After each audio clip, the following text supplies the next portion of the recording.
নারীদের উপর যেভাবে ধর্ষণ এবং খুনের যে একটা পরিবেশ তৈরি হয়েছে রাজ্যে, এই বিধানসভার হাউসের ভেতরে আজকের আমাদের কণ্ঠরোধ করে তার প্রমাণ আরেকবার দিলেন।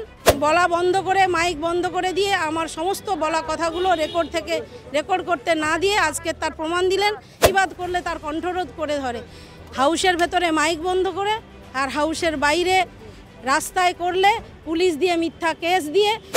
এই মুহূর্তে আমরা দাঁড়িয়ে রয়েছি বিধানসভার সামনে এবং শীতকালীন অধিবেশনের আজকে তৃতীয় দিন, এবং আজকে তৃতীয় দিনে বিজেপির তরফ থেকে আবারও একবার বিক্ষোভ প্রদর্শন করা হলো।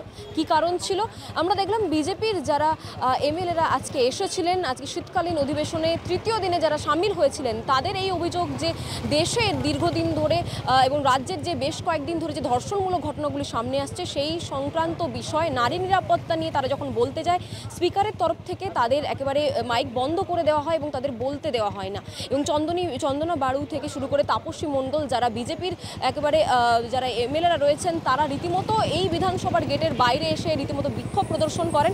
এবং তাদের যে অভিযোগ রয়েছে যে রাজ্যে যেহেতু মহিলা মুখ্যমন্ত্রী রয়েছে, তিনি মহিলা হয়েও নারী নিরাপত্তার দিকটি একবারে দেখছেন না, এবং এই রাজ্যের নারী নিরাপত্তার দিকটি অত্যন্ত দুর্বল।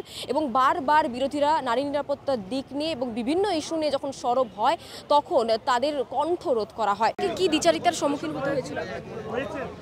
দেখুন, আজকের আমরা একটি মোশন নিয়ে এসেছিলাম।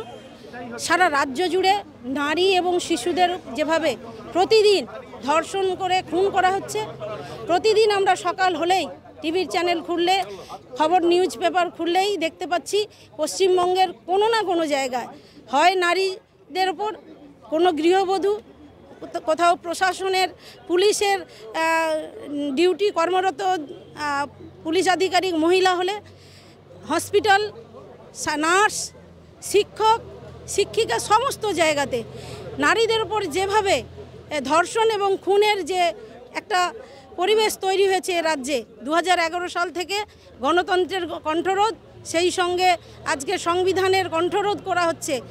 এই সংবিধানে যেখানে আইন প্রণয়ন করা হয় যে হাউস, এই বিধানসভার হাউসের ভেতরে আজকের আমাদের কণ্ঠরোধ করে তার প্রমাণ আরেকবার দিলেন।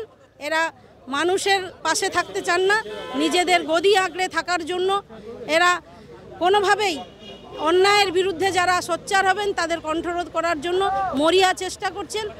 ভেতরে বাইরে সর্বত্রই তার একটা জ্বলন্ত উদাহরণ আজকের। আমি যখন বলছি আমার বলা বন্ধ করে, মাইক বন্ধ করে দিয়ে আমার সমস্ত বলা কথাগুলো রেকর্ড করতে না দিয়ে আজকে তার প্রমাণ দিলেন।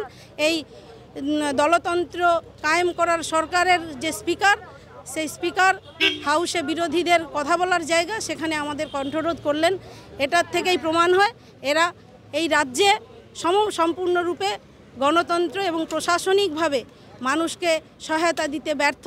আমরা এর সোচ্চার প্রতিবাদ করি, প্রতিনিয়ত আমরা এর লড়াইয়ে থাকব। বলছে আপনি তো বলতে দিয়েছিলেন, কিন্তু আপনার মাইকটাই বন্ধ করে দেওয়া হলো। এটাই তো এদের কাজ, এটাই তো এরা করে।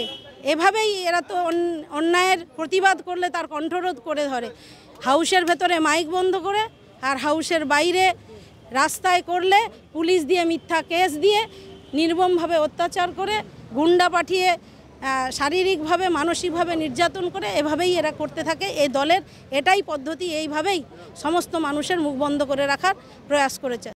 বাংলা হান্টের আরো খবর দেখতে নজর রাখুন। বাংলা খবর মানেই বাংলা হান্ট।